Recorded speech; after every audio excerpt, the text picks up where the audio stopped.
Olivia, one of the most common questions in any English conversation is still the same old one. So, tell me about yourself. Exactly. And it sounds so simple, right? But when people try to answer it, they suddenly freeze. Like, my name is, I like. Yeah, I've seen that so many times. The truth is, it's not that people don't know what to say, they just don't know how to say it naturally. Right. And that's the key word, naturally. Most learners think they have to sound perfect, but real English isn't about perfection. It's about connection. Totally. I remember when I first started teaching conversation classes, I asked everyone, tell me about yourself. And I got 20 robotic answers. Everyone said the same thing. My name is blank. I am blank years old. I am from blank. Exactly, like they were reading from a script. Yes. And I told them, okay, that's good for grammar, but people don't talk like that. You need a bit of rhythm, a bit of emotion, and a story. That's such a good point. Because if you think about it, when native speakers talk about themselves, they don't list facts, they share moments. Exactly. For example, instead of saying, I am from New York, I could say, I grew up in New York, but these days I live in California. That already sounds more alive. Right. It gives the listener something to connect with. They might say, oh, really? I've been to California. And now you have a real conversation. So maybe that's the first rule for talking about yourself naturally. Don't list, share. I love that. Don't list, share. That's going in my notes. Good. And maybe we can show how that works step by step, yeah? Sure, let's break it down for anyone watching or listening. All right. So when someone says, tell me about yourself, there are usually a few things people want to know. Your name, where you're from, what you do, and maybe a little about your life or hobbies. Yes, and instead of giving short answers, you can turn each one into a small story. Let's start with your name. Okay, if someone asks, what's your name? You could just say, my name is William. But you can make it sound more natural by adding a little detail, like, well, my name's William, but most people just call me Will. Exactly. That one little detail, most people call me Will, makes it sound more friendly and conversational. Right. And if you want to sound even more natural, you can add something emotional or personal. For example, my name's William, but I've always liked the name Will because it feels shorter and more relaxed, like me. That's perfect. It's real. It's human. That's what natural English sounds like. Not memorized, but lived. Exactly. So, Olivia, what about you? How would you introduce your name? Hmm. I'd probably say something like, I'm Olivia. My friends call me Liv. My mom actually chose the name because she loved the sound of it in an old movie. That's great. And instantly, I want to know which movie. See, that's the magic. When you share a small story, you invite the other person to ask questions and the conversation flows naturally. Beautiful. So that's step one. Talk about your name with a bit of personality. Right. Next, where you're from. Yes, this one's easy to make interesting too. Instead of saying, I'm from Chicago, you can say, I grew up in Chicago. It's famous for its deep dish pizza and windy weather. Exactly. You give them something to react to. And if you want, you can add a short memory like, I remember walking by the lake in the winter. It was freezing but beautiful. Yes, that's the key. Details make it real. And even beginners can do this. You don't need complex grammar, just a little description. Totally.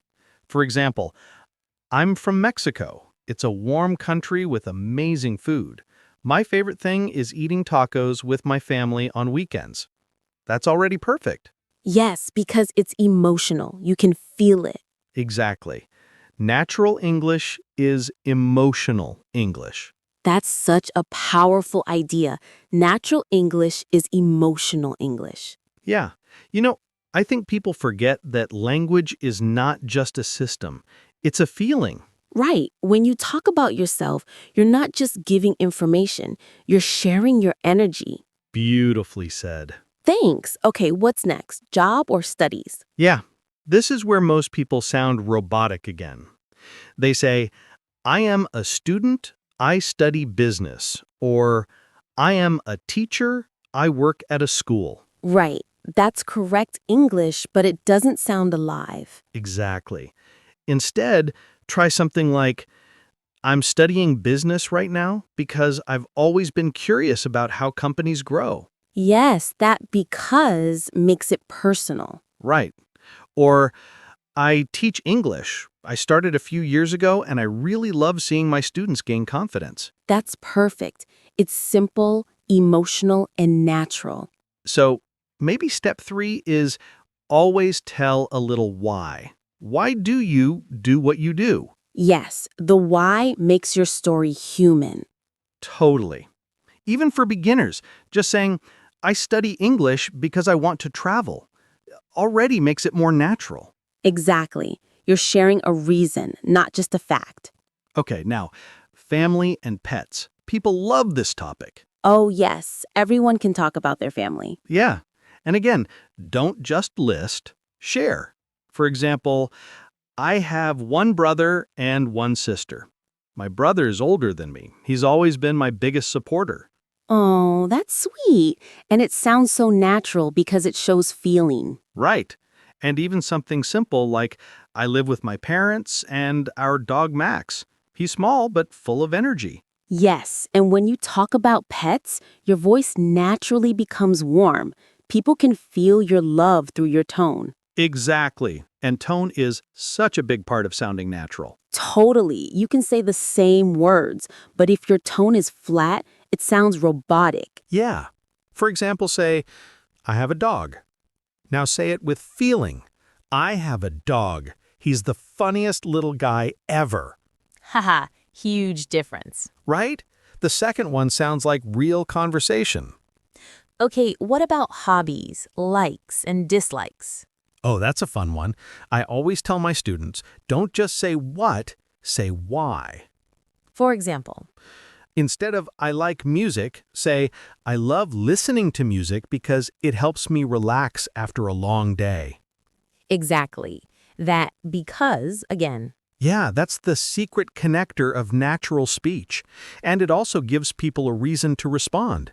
They might say, oh, me too. What kind of music do you like? right, that's how conversations grow, not from grammar, but from curiosity. Perfectly said. You know what else helps? Adding small emotions like, I really love, or I'm crazy about, or I'm not a big fan of. Yes, those little expressions make you sound more authentic. For example, I'm crazy about basketball, or I'm not a big fan of spicy food. That's so true. Native speakers use that kind of language all the time. Exactly. It shows your personality. And that's what people remember, your personality, not your grammar. Right. People don't connect with perfect English, they connect with real people. That's so true. You know, sometimes I tell my students, if your English has no mistakes, maybe it has no life. That's bold, but I love it. Yeah, because natural English isn't perfect, it's expressive. Absolutely. Okay, let's go a little deeper. Suppose someone asks you, tell me about yourself, in a job interview or in a casual chat. How can you build your answer naturally without sounding memorized? Good question.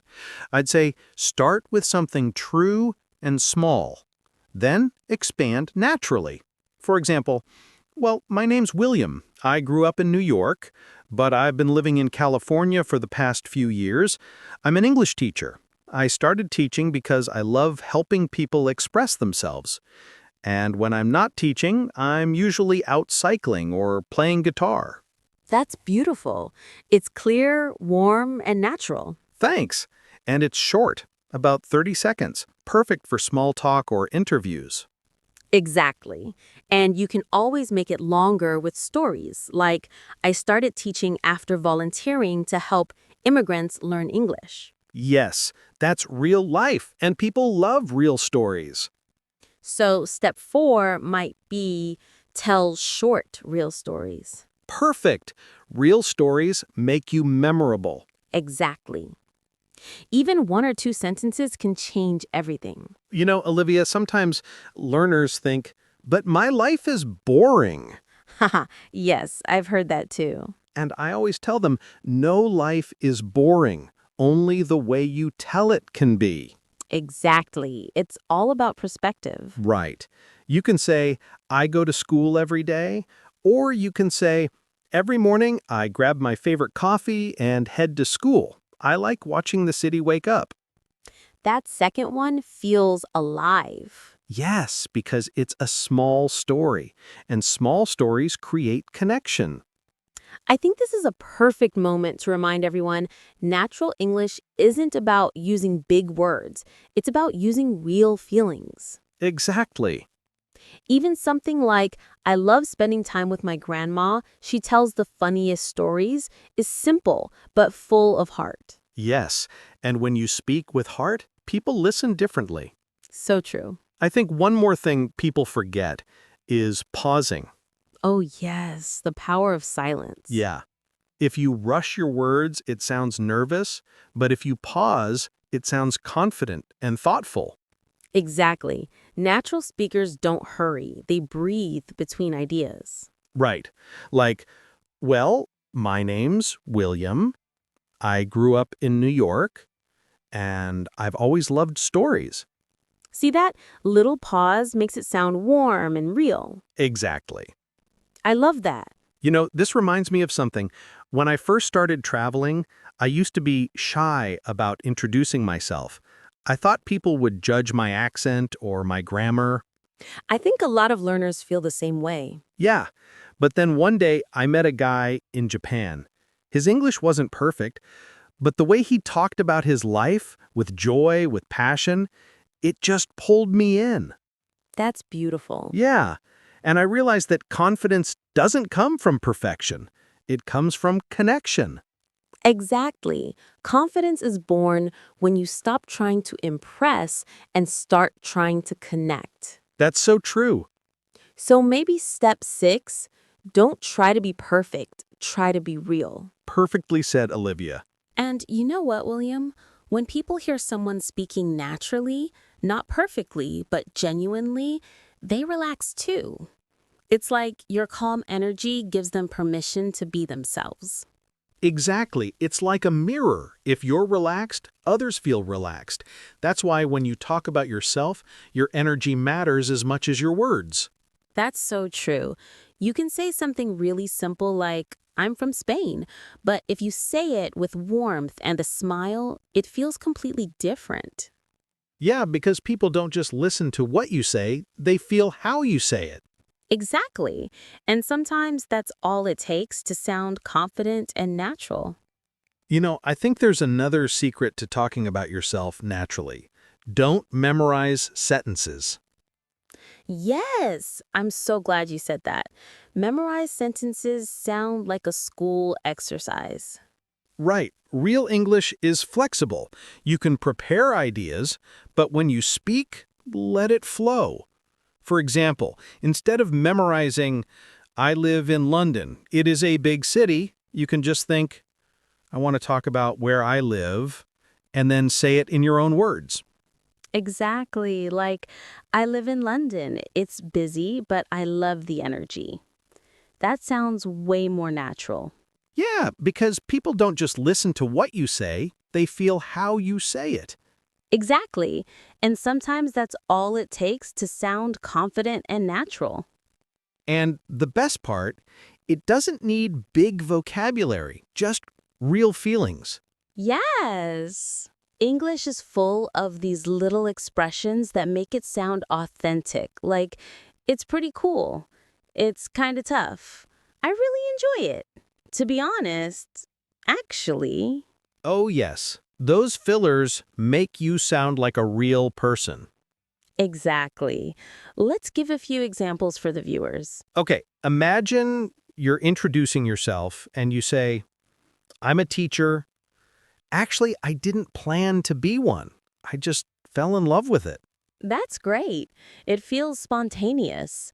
Or, I live near the mountains. It's pretty quiet, but I love it. Perfect. It's these tiny touches like actually, pretty, but I love it that make English sound natural. Yes. So, step 7, react naturally to your own words. Nice one. We should also talk about what not to do when introducing yourself. Oh yes, the don'ts. Right. For example, don't give your life story all at once. Keep it short and simple first. Yes, like a movie trailer, just enough to make people interested. Exactly. Then they can ask you questions and you can go deeper naturally. Right, if you say too much too soon, people get lost. Yes. And another don't. Don't worry about grammar while you're speaking. Oh, that's a big one. Grammar will slow you down. Exactly. When you talk about yourself, focus on meaning, not on rules. Yes, you can always fix grammar later, but if you lose connection, the moment is gone. That's so true. So, step 8, focus on meaning, not mistakes. I love that. And maybe step 9, keep it short, simple, and sincere. Perfect. Something interesting happens when people start talking about themselves in English. They often discover things they didn't even realize about their own lives. Oh, that's so true. It's like self-discovery through language. Exactly.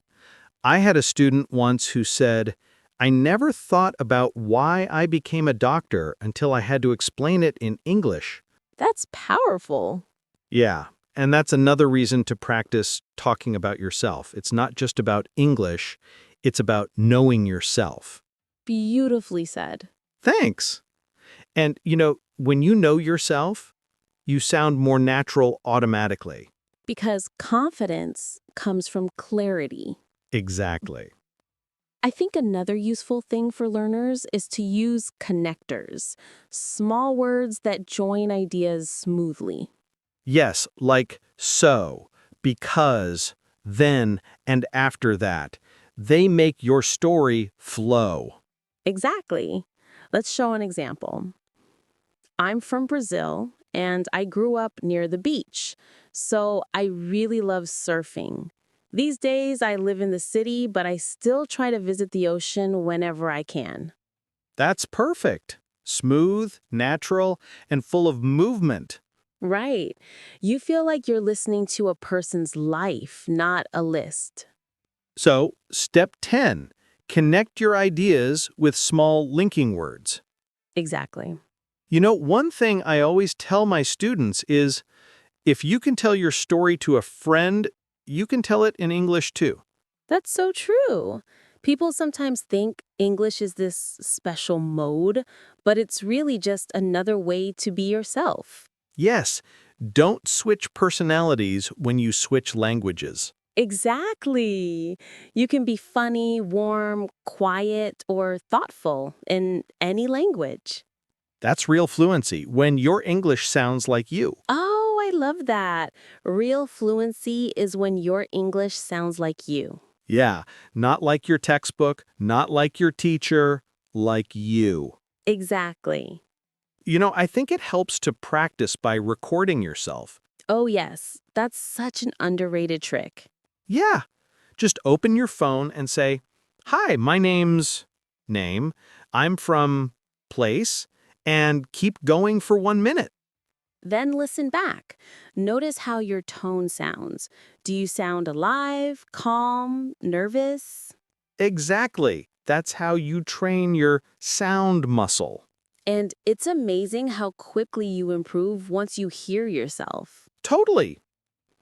So maybe step 11, record yourself and listen. Yes, it's like seeing yourself in a mirror for the first time. Exactly. William, what's funny is that native speakers also practice how to talk about themselves. Really? Yeah, especially for interviews or networking events, they rehearse their elevator pitch. Oh, right, the 30-second self-introduction. Exactly. So even if you're a native speaker, you still need to learn how to sound natural and confident when introducing yourself. That's such a good reminder. Everyone's learning. Yes, English learners aren't behind. They're just in a different stage of the same process. Exactly. So I guess we could say step 12. Everyone's learning, even native speakers. Beautiful. You know, one of my favorite things is when a student stops trying to sound like a native speaker and starts sounding like themselves in English. Yes, that's the moment when learning becomes freedom. Exactly, because that's when your English becomes alive. It breathes. That's so poetic. Well, I guess teaching makes you poetic sometimes.